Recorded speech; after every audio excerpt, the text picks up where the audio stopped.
Hello friends.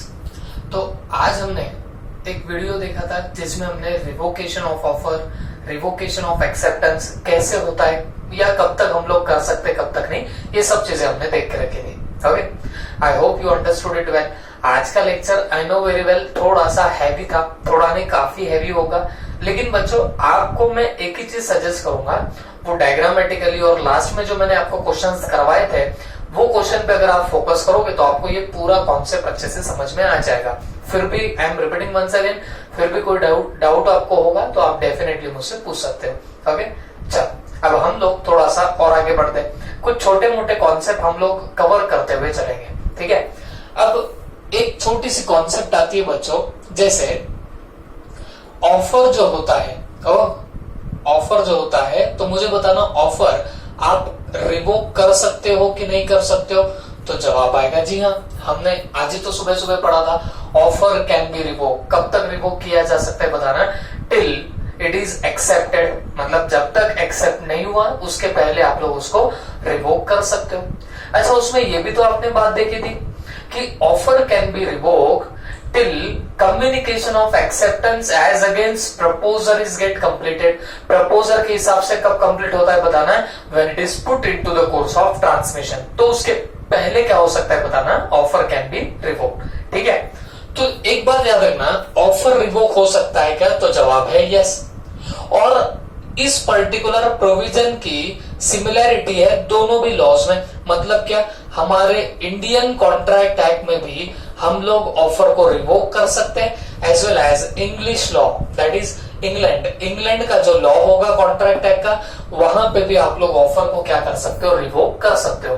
तो जहां तक ऑफर को रिवोक करने की बात है तो इंडियन लॉ और इंग्लिश लॉ दोनों भी सिमिलर है, दोनों में भी लिखा गया है कि ऑफर को रिवोक किया जा सकता है। बात समझ में आ गई, लेकिन कब तक रिवोक करना पड़ेगा, उसके एक्सेप्टेंस के पहले रिवोक करना पड़ेगा।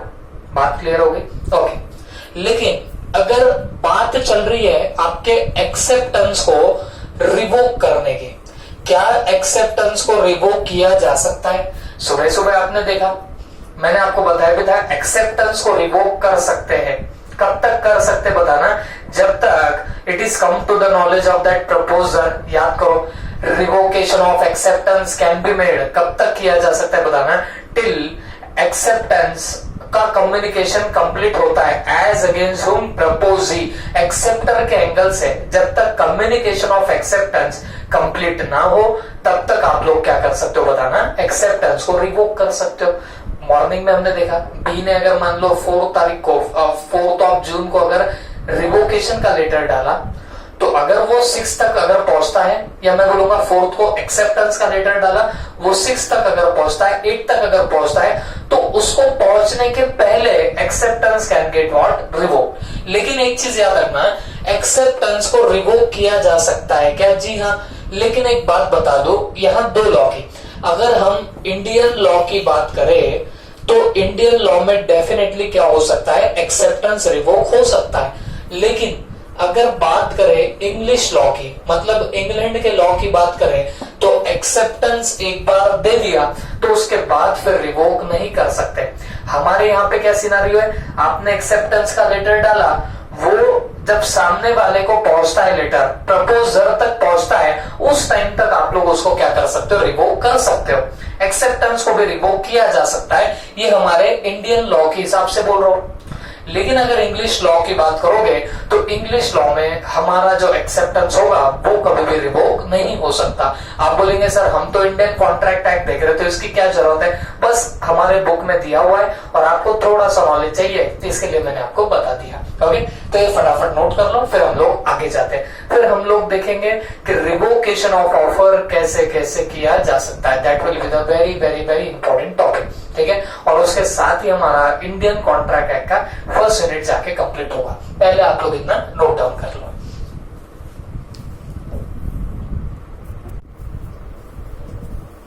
अब बच्चों हम लोग बहुत ही इंपॉर्टेंट टॉपिक देख रहे हैं, that is modes of revocation of offer, modes of revocation of what, offer. मतलब ऑफर को अगर आपको रिवोक करना है तो उसके मोड्स क्या क्या है, किन मोड से आप लोग रिवोकेशन ऑफ ऑफर कर सकते हो, ये सारी चीजें हम लोग देखेंगे। पहले हेडिंग का मतलब समझ लो। रिवोकेशन का मतलब मैं आपको प्रीवियस लेक्चर में बता चुका हूं, रिवोकेशन का मतलब होता है कैंसलेशन, ठीक है। तो modes of cancellation of offer, मतलब आपको अगर ऑफर को कैंसिल करना है तो कैसे कैसे आप लोग इसको कैंसिल कर सकते हो, रिवोक कर सकते हो, ये चीजें हम लोग यहाँ पे देखने वाले हैं। ओके, इस टॉपिक की मैं चर्चा कर दूं, हमारे इंडियन कॉन्ट्रैक्ट एक्ट के फर्स्ट यूनिट के एकदम लास्ट में ये वाला टॉपिक है। और एक बात बता दो, इंस्टीट्यूट क्या करती है, इंस्टीट्यूट जब भी कोई क्वेश्चन पूछना होता है तो जो किसी पर्टिकुलर यूनिट के लास्ट में आता है वहां से क्वेश्चन इंस्टीट्यूट जरूर निकालती है। उसके पीछे रीजन भी ये है कि बच्चों देखो, इतना बड़ा यूनिट है, अगर देखा जाए तो काफी बड़ा यूनिट है। अब इतना बड़ा यूनिट है तो बच्चे एनर्जी कहां पे लगाते हैं, स्टार्ट में खूब एनर्जी लगा देते हैं। ओके, और जब लास्ट का पार्ट आता है तो बच्चा सोचता है कि यार ये कहां पे आएगा, बात समझ में आ रही है। और इंस्टीट्यूट क्या करती है, फिर ऐसे टॉपिक चुन के निकालती है। बच्चे ने अपनी एनर्जी पहले के टॉपिक में फुल लगा दी, लास्ट में हमने उड़ाई दिया, और उड़ाई देते हो तो इंस्टीट्यूट भी आपको ऐसे उड़ा के रख देंगे। बात समझ में आ रही है। तो इसके लिए जो भी कोई यूनिट के लास्ट में पार्ट आया पक्का पकड़ के चलना, एग्जाम के लिए उसका एलिजिबिलिटी बढ़ जाता है। बात समझ में आई आपको। तो अकॉर्डिंगली ये हमारे लिए अब इंपॉर्टेंट होगा, modes of revocation of offer, और ये एग्जाम में एक बार आके जा भी चुका है, ठीक है, नवंबर के अटेम्प्ट में। अब किन किन मोड से आप लोग रिवोकेशन कर सकते हो ऑफर का, कैंसिलेशन ऑफ ऑफर हम लोग कैसे कैसे कर सकते हैं, ये चीजें हम लोग देख रहे हैं। सबसे पहले by notice of revocation, by notice of revocation, ठीक है। नोटिस ऑफ रिवोकेशन क्या हो सकता है, मतलब क्या, मैंने आपको कोई ऑफर दिया था और उस ऑफर को मैं रिवोक करना चाहता हूं, मैं कैंसिल करना चाहता हूं, तो मेरे पास में सीधा साधा तरीका है क्या, मैं आपको सीधे नोटिस दे दूं रिवोकेशन की। बात समझ में आ गई। मैंने आपको ऑफर दिया था लेकिन आपके एक्सेप्ट करने से पहले मैं आपको अगर नोटिस दे दूं कि बाबा मुझे कोई ऑफर तुमको नहीं देना है, बात समझ में आ गई, तो फिर क्या हो जाएगा, ऑफर उधर के उधर कैंसिल हो जाएगा, रिवोक हो जाएगा। हाँ, लेकिन ये काम आपको किसके पहले करना पड़ेगा, एक्सेप्टेंस देने के पहले। क्यों, क्योंकि आपने अगर एक्सेप्टेंस दे दिया रे भाई, तो मैंने ऑफर दिया था, आपका एक्सेप्टेंस आ गया, उसी वक्त वहां पे क्या बन जाएगा, एक बाइंडिंग कॉन्ट्रैक्ट बन सकता है। इसके लिए आपको अगर रिवोकेशन करना है तो एक्सेप्टेंस के पहले। तो हम लोग कौन सा mode of revocation of offer देख रहे, बताना है, बाय नोटिस ऑफ रिवोकेशन। ये तो सीधा साधा है, इसमें कोई झमेले नहीं। अगर मैं आपको नोटिस दे दूं मेरे ऑफर को रिवोक करने की, मेरे ऑफर को कैंसिल करने की, तो उसी वक्त मेरा ऑफर क्या हो जाएगा, कैंसिल हो जाएगा। लेकिन ये काम आपको किसके पहले करना है, एक्सेप्टेंस के पहले करना है। Is that clear? ओके, तो सिंपल सा था, थोड़ा सा और आगे जाते हैं। बाय, हाँ क्या बताना, बाय लैप्स ऑफ टाइम, है ना, लापसी नहीं है बच्चों, खाने की होती है ना लापसी, वो नहीं है। लैप्स ऑफ टाइम का मतलब एग्जैक्टली क्या होता है, अगर टाइम निकल जाए, अगर टाइम गुजर जाए, उसकी वजह से भी हो सकता है कि आपका ऑफर क्या हो जाएगा, बताना, रिवोक हो जाएगा। कैसे होगा, बात समझ लो, ध्यान से सुनो। देखो, कभी कभी आप लोग जब ऑफर करते हो तो वो ऑफर कुछ टाइम पीरियड के लिए ओपन हो सकता है, या आप जब भी ऑफर देते हो वो किसी एक टाइम पीरियड के लिए दे रहे हो। जब आपने ऑफर दिया और सामने वाले को एक्सेप्टेंस के लिए आपने टाइम देके रखा है, तो हमने जब ऑफर के रूल्स वगैरह देखे थे तो हमने क्या बोला, या एक्सेप्टेंस के भी रूल देख रहे थे, तब हम लोग क्या बोल रहे थे कि अगर आपने ऑफर के वक्त एक्सेप्टेंस का टाइम स्पेसिफाई किया होगा तो सामने वाले ने एक्सेप्टेंस भी कितने टाइम में करना चाहिए, उस स्पेसिफाइड टाइम में करना चाहिए। याद आ रहा होगा आपको, acceptance must be made in a specified time, है ना। जहां पे टाइम दिया है आपको ऑफर के साथ में, काहे का टाइम दिया है, ऑफर को एक्सेप्ट करने का आपको टाइम दिया, तो आपने एक्सेप्टेंस भी उसी टाइम में देना चाहिए। क्लियर हो गई बात सबको? लेकिन मैंने एक और बात बोला था, जहां पे टाइम स्पेसिफाई ना हो वहां पे एक्सेप्टेंस कब तक देना पड़ेगा, बताना, आपको एक्सेप्टेंस देना पड़ेगा विद इन रीजनेबल टाइम। याद आ रहा है सबको? रीजनेबल टाइम मैंने आपको बोला भी था, रीजनेबल टाइम ऐसी चीज है जो कहीं पे भी डिफाइंड नहीं है और वो केस टू केस डिफर करती है। जैसे एग्जांपल याद करो, मैंने बोला था मेरी क्लास में आपको रजिस्टर कराना है तो 8 मई तक आपको रजिस्ट्रेशन करना पड़ेगा, बट कुछ बच्चे 22 ऑफ मई तक भी रजिस्ट्रेशन कर रहे थे। ओके, तो इसका मतलब क्या हो गया? इसका मतलब ये हुआ कि मैंने आपको वैसे तो टाइम स्पेसिफाई किया था, लेकिन अगर मैं टाइम स्पेसिफाई नहीं करता तो आप आपका एक्सेप्टेंस एक रीजनेबल टाइम तक दे सकते थे, 1 महीना 2 महीना, है ना, 10 दिन 15 दिन तक आप लोग दे सकते थे। तो यहाँ रीजनेबल टाइम 1 महीना तक हुआ। लेकिन मैंने फिर दूसरा एग्जांपल वो वेजिटेबल्स का दिया था। मैं आपको पूछ रहा हूँ कि वेजिटेबल परचेस करेगा क्या, तो आप वहां पे महीना भर लगा सकते हो क्या एक्सेप्टेंस देने के लिए? जवाब है नहीं, क्योंकि वेजिटेबल्स मेरी खराब हो जाएगी। तो यहाँ रीजनेबल टाइम 1 या 2 दिन निकला।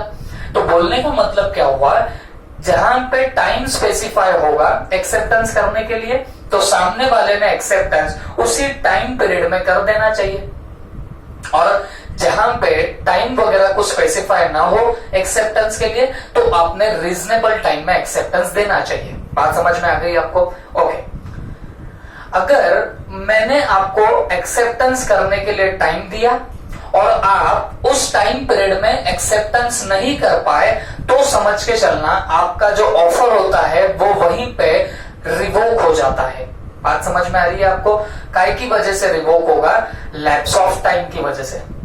आई am repeating once again, if I am giving you offer, मैं आपको कोई ऑफर दे रहा हूं और वो ऑफर का एक्सेप्टेंस मैं आपको बोल रहा हूं कि आपको एक स्पेसिफाइड टाइम पीरियड में एक्सेप्टेंस देना पड़ेगा, और अगर आप उस स्पेसिफाइड टाइम पीरियड में आपका एक्सेप्टेंस नहीं दे पाते हो तो मेरा जो ऑफर रहेगा वो उधर ही रिवोक हो जाएगा, उधर ही कैंसिल हो जाएगा, because of what? Because of lapse of time. जो मैंने आपको टाइम दिया था आप उसके अंदर नहीं कर पाए तो offer gets what? Revoked. Offer क्या हो जाएगा? कैंसिल हो जाएगा। ओके, हमारे हद तक बात करो तो मैंने आपको टाइम पीरियड दिया था 8 मई तक रजिस्ट्रेशन करो, बट मैंने क्या किया था, मैंने डेलिबरेटली किसी का टाइम पीरियड भी निकल गया, 8 मई से आगे भी किसी ने रजिस्टर कराया तो मैंने क्या किया बताना? मैंने उनको एडमिशन नहीं दिया, ऐसा कुछ किया क्या? नहीं किया। क्यों? पेट का सवाल है। बात समझ में आ रही है आपको? तो अकॉर्डिंगली बोलने का मतलब क्या है, अगर आप स्ट्रिक्टली फॉलो करते तो फिर क्या हो सकता था, वो जो मैंने आपको टाइम पीरियड दिया था एक्सेप्टेंस के लिए उसमें आप एक्सेप्ट ना करो तो मेरा ऑफर क्या हो जाना चाहिए था? रिवोक हो जाना चाहिए था। एक्चुअल प्रैक्टिस में ऐसा ही होता है, अगर स्पेसिफाइड टाइम दिया जाए एक्सेप्टेंस को, आप उस टाइम पीरियड में एक्सेप्ट ना करो तो offer will get revoked. Offer revoke हो जाएगा because of what? Because of lapse of time. Lapse of time की वजह से आपका ऑफर क्या हो जाएगा? रिवोक हो जाएगा। आई होप सबको क्लियर हो गया।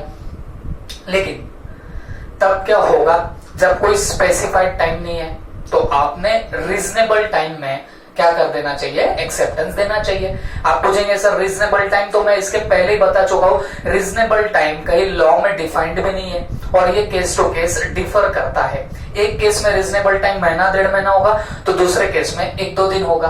ओके, तो रीजनेबल टाइम इलैप्स होने के बाद क्या हो सकता है बताना? Offer will get revoke. अब जैसे मान लीजिए मैंने आपको ऑफर किया था, लेट्स से मैं बोलता हूं कि भाई तुमको अगर मेरे क्लास का रजिस्ट्रेशन करना है तो ये मेरा फॉर्म फिलअप कर दो। ओके, और मैंने लेट्स से आपको कोई टाइम पीरियड नहीं दिया तो ऐसा चलेगा क्या? आप इस अटेम्प्ट के बाद में आ रहे हो तो फिर क्या मैं इस अटेम्प्ट का आपको एडमिशन दूंगा, या आप 1-1.5 महीने के बाद आओगे तो क्या मैं तुमको एडमिशन दूंगा? जवाब है एक रीजनेबल टाइम निकलने के बाद मैं भी आपको एडमिशन नहीं दूंगा। बात समझ में आ रही है? क्योंकि बाकी जो आपका मिस हो गया तो वो कौन रिपीट करेगा? अभी तो खैर लेक्चर्स है तो ये मैं लिंक सेंड कर देता हूँ, वो बात अलग है, बट मैं अगर आपके लेक्चर लू तो वो थोड़ी आपके लिए कोई रिपीट करेगा बॉस। तो वहां पे मैं खुद क्या करूंगा बताना? मैं मेरा एडमिशन नहीं दूंगा मेरे क्लास का। तो बोलने का मतलब क्या हुआ? वहां पे एक रीजनेबल टाइम के बाद आप अगर एक्सेप्टेंस दोगे तो वो ऑफर तो लैप्स हो जाएगा। बात समझ में आ रही है? लैप्स ऑफ टाइम हो जाएगा और लैप्स ऑफ टाइम की वजह से आपका ऑफर क्या हो जाता है बताना? रिवोक हो जाता है। तो बोलना साफ साफ शब्दों में एक ही है कि आपके लैप्स ऑफ टाइम की वजह से भी आपका ऑफर रिवोक हो सकता है। तो इसके 2 पार्ट बन सकते हैं। एक तो टाइम स्पेसिफाइड है, फॉरवर्ड फॉर एक्सेप्टेंस। 2 बातें हो सकती है। क्या? टाइम स्पेसिफाई किया था एक्सेप्टेंस के लिए तो फिर क्या होगा, if not accepted in specified time, तो फिर ऑफर गेट्स व्हाट, रिवोक। तो यहां पे ऑफर क्या हो जाएगा बताना, रिवोक हो जाएगा। ओके, क्यों? क्योंकि यहां पे लैप्स ऑफ टाइम हो चुका है। यहां पे क्या हुआ है बताना, लैप्स ऑफ टाइम हुआ है।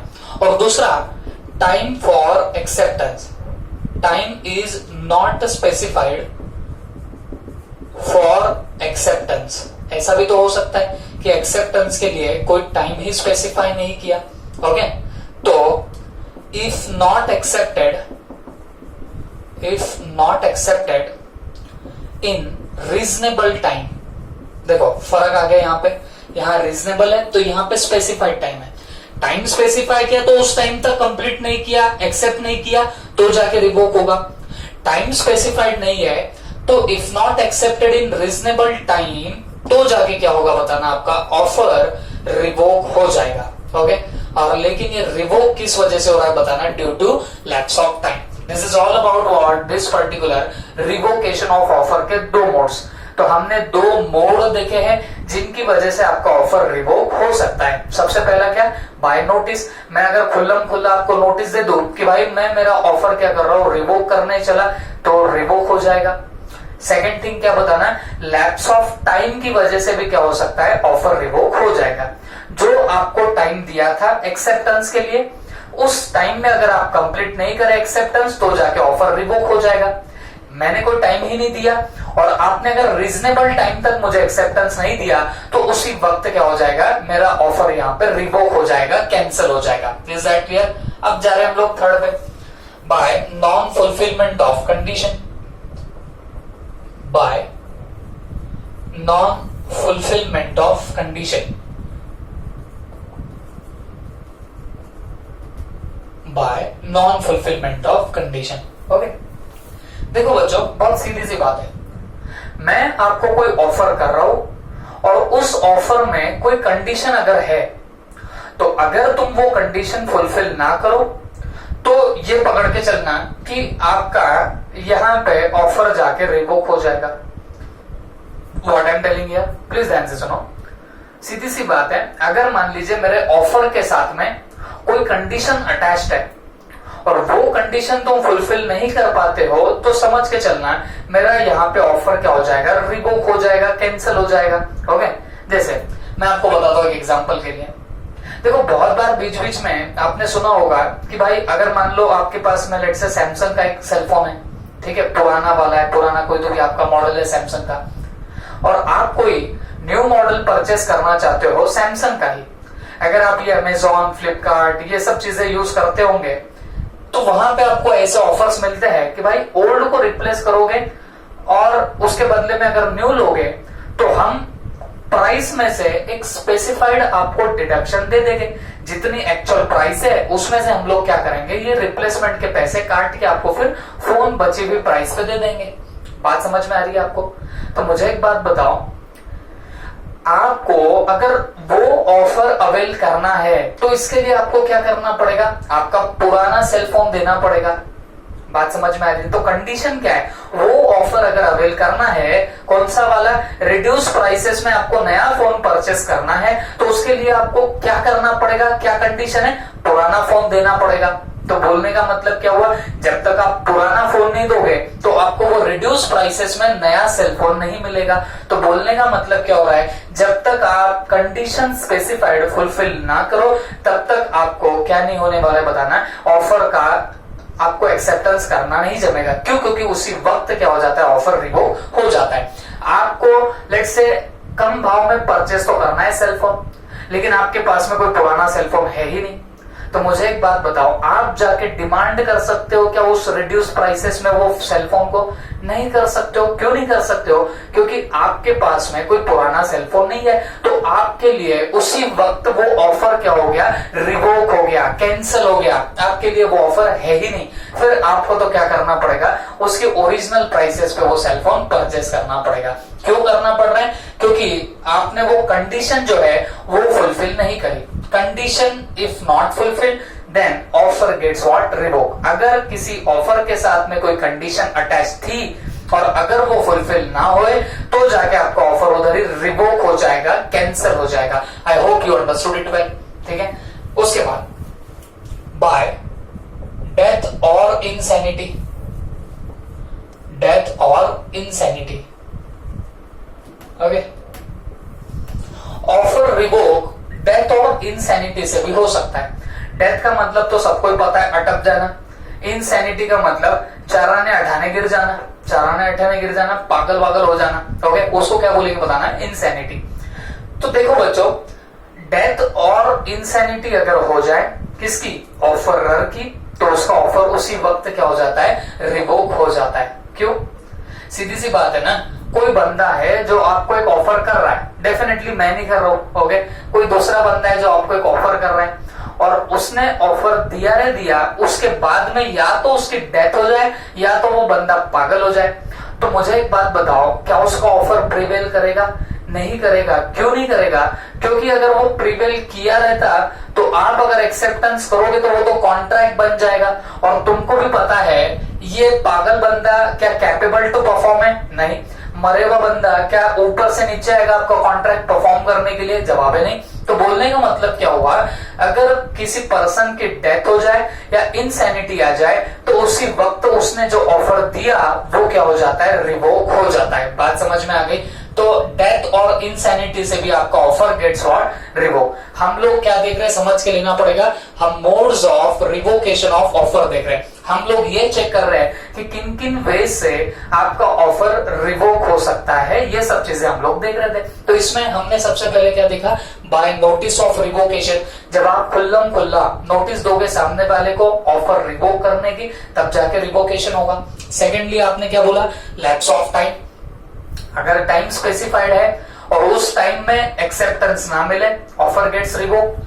दूसरा क्या था, टाइम स्पेसिफाइड नहीं हो और रीजनेबल टाइम में एक्सेप्टेंस ना आवे तो भी जाके आपका ये ऑफर क्या हो जाएगा, रिवोक हो जाएगा। अच्छा, फिर उसके बाद में क्या देखा, bye non fulfilment of condition president. मतलब जो कंडीशन अटैच थी ऑफर के साथ में, वो अगर आप फुलफिल ना करो तो उस वक्त भी क्या हो जाएगा, आपका रिवोकेशन ऑफ ऑफर वहां पे हो जाएगा। अच्छा, उसके बाद में हमने क्या बोला, बाय डेथ और इंसैनिटी।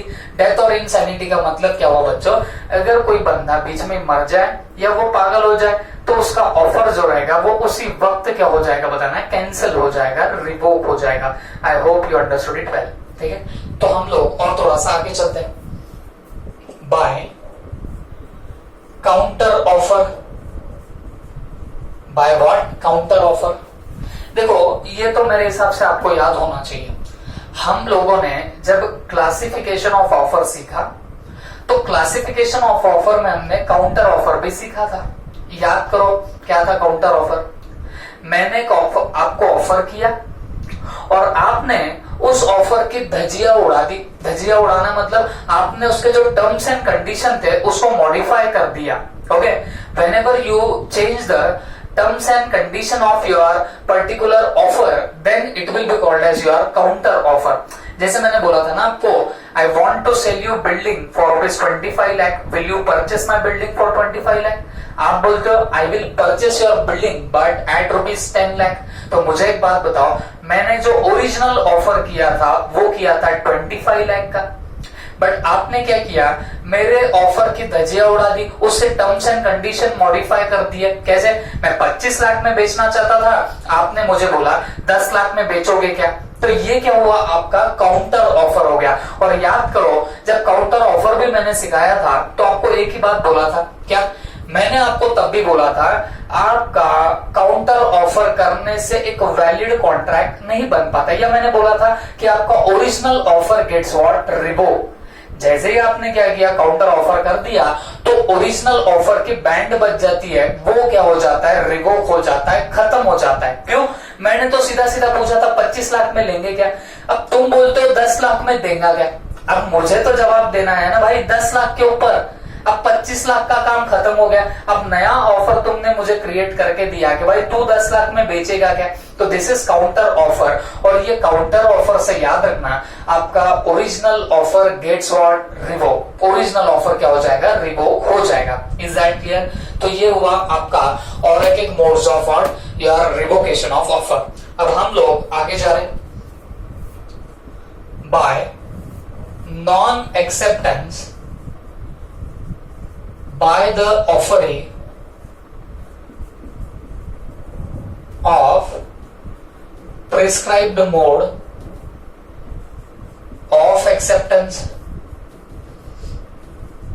ओके, अब ये क्या होता है? अब ये तुमको पता होगा, हम जब एक्सेप्टेंस देख रहे थे, एक्सेप्टेंस के एलिमेंट्स हम लोग देख रहे थे, तब मैंने आपको बताया था एक्सेप्टेंस कैसे देना चाहिए। जिस मोड में आपको बोला गया है कि एक्सेप्टेंस चाहिए, उसी मोड में देना पड़ेगा। जैसे अगर ऑफरर ने रिक्वायरमेंट डाली कि आपको एक्सेप्टेंस देना है, तो ईमेल के थ्रू ही मुझे एक्सेप्टेंस दो, लेकिन आप ईमेल के थ्रू नहीं देते हो, आप लोग मैसेज के थ्रू एक्सेप्टेंस देते हो। चलेगा नहीं चलेगा? तो जवाब है नहीं चलेगा। क्यों नहीं चलेगा? क्योंकि हमने एक्सेप्टेंस के लिए कौन सा मोड दिया था?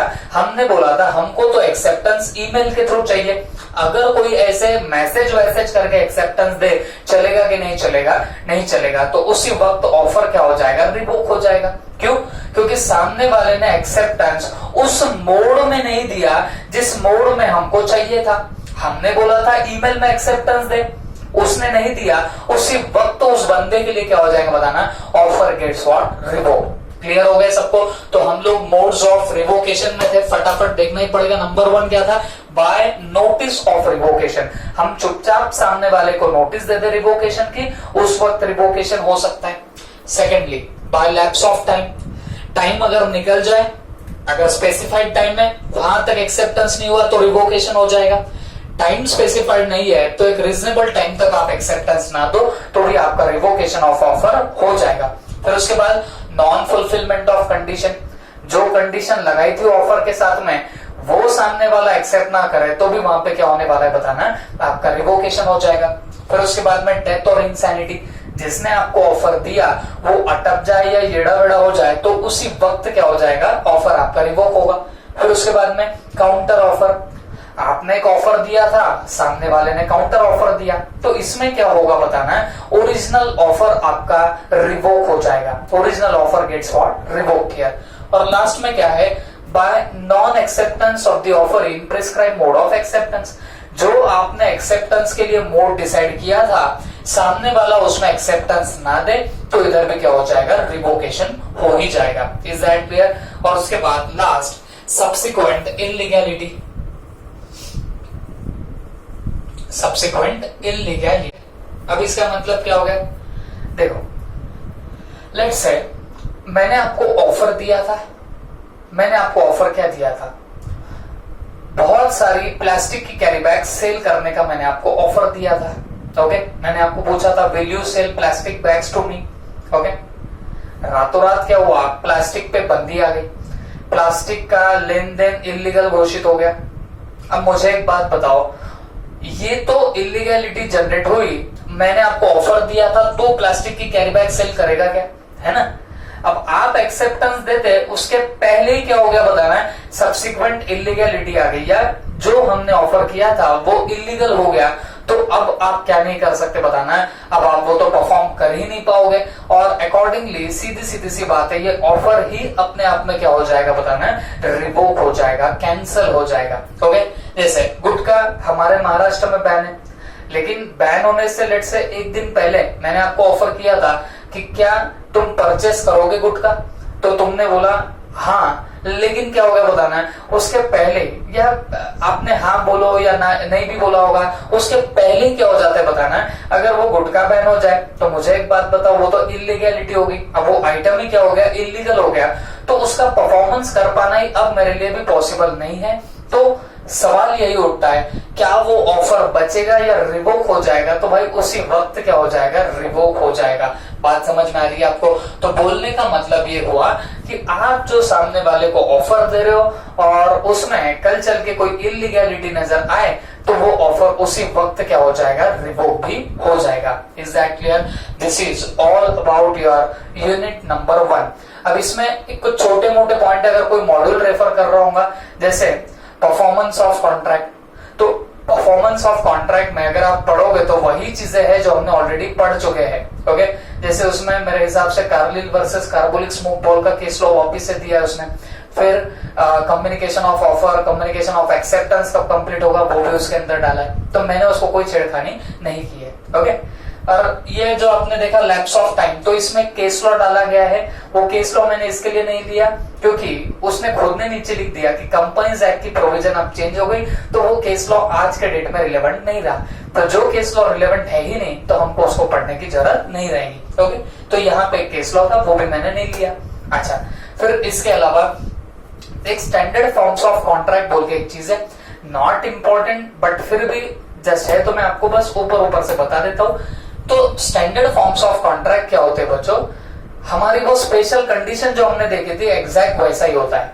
अगर आप कोई कॉन्ट्रैक्ट कर रहे हो और उस कॉन्ट्रैक्ट का अगर आपको कोई डॉक्यूमेंट मिला और उस पर अगर लिख के दिया जाए कि इसमें कुछ स्पेशल कंडीशन है, तो वो आपको इन्फोर्स करनी पड़ेगी, भले ही आपने वो पढ़ा हो या ना पढ़ा हो। जैसे हमने वो पुराने जो भी केस लॉज वगैरह देखे थे, वो एयरलाइंस का वगैरह जो केस लॉ देखा था, लिली व्हाइट का केस लॉ देखा था, तो वहां पे ये डिसाइड हो जाता है कि आपने वो पढ़ लिया है। बात समझ में आ गई? हाँ, लेकिन आपने कॉन्ट्रैक्ट के बीच में चलते चलते कोई नई कंडीशन इंपोज कर दी जो सामने वाले को पता नहीं था, तो वो इन्फोर्सिएबल नहीं होगा। कॉन्ट्रैक्ट करने के पहले से अगर कंडीशन लिखी है फिर भी सामने वाले ने नहीं पढ़ा तो वो इन्फोर्सिएबल रहेगी। लेकिन कॉन्ट्रैक्ट जब चालू हो गया परफॉर्म होना और उसके बीच में आपने कोई कंडीशन डाली तो वो कभी भी इन्फोर्सिएबल नहीं रहेगी। ये उस स्टैंडर्ड फॉर्म्स ऑफ कॉन्ट्रैक्ट में आपको देखने को मिलेगा। बात समझ में आ गई? और फिर रहा साहब वो बीच में टेलीफोन से कॉन्ट्रैक्ट हुआ तो क्या वगैरह वगैरह चीजें, तो मैंने तो आपको पहले ही बताया, टेलीफोन से अगर कॉन्ट्रैक्ट कर रहे हो तो आपकी आवाज तो पहले डायरेक्ट पहुंच जाएगी, तो वहां communication of offer and acceptance instantaneously होगा। अगर बीच में मान लो कभी टेलीफोन की लाइन खराब हो जाती है तो फिर तब उसका कम्युनिकेशन हुआ ऐसा नहीं माना जाएगा। सीधी सी बात है, अगर लाइन खराब होती है तो कहां से मेरा कम्युनिकेशन ऑफ ऑफर और एक्सेप्टेंस कंप्लीट होगा? नहीं माना जाएगा। ओके, हाँ, बट जो इंपॉर्टेंट बहुत ज्यादा भारी भरकम जो चीजें थी वो हमने सारी की सारी देखी। फिर ये 2-3 छोटी मोटी बातें थी जो मैंने आपसे वापस से डिस्कस भी कर चुका हूँ। Okay, this is all about your unit number 1। अब हम इसके प्रॉपरली रिवीजन करेंगे और रिवीजन करने के बाद वो क्वेश्चन एंड आंसर की शीट से हम लोग पूरा गुजरेंगे, देखेंगे कैसे इंस्टीट्यूट आंसर करता है कैसे नहीं, और फिर उसके बाद में हम हमारा सेकेंड यूनिट स्टार्ट करेंगे। Is that clear? And don't forget, अब क्योंकि ये एक यूनिट हो गया है तो हम लोग क्वेश्चन एंड आंसर करने के बाद डेफिनेटली इस पे एक टेस्ट लेंगे, और वो टेस्ट आप मोस्ट प्रोबेबली पकड़ के चलो। आज 28 है, कल 29 को रिवीजन पकड़ो, 30 को क्वेश्चन आंसर हो जाएगा, और 31 का एक दिन मैं आपको और रीडिंग के लिए देता हूं। तो 1 जून को we are going to take a test. Okay, 1 जून को हमारी टेस्ट आएंगी और वो टेस्ट आएंगी पूरे यूनिट नंबर 1 पे, पूरा यूनिट 1 उसके अंदर कवर हो जाएगा। Is that clear? ओके, चलो पढ़ाई करो अच्छे से और इस टेस्ट की अच्छे से प्रिपरेशन करनी पड़ेगी। ठीक है, थैंक यू।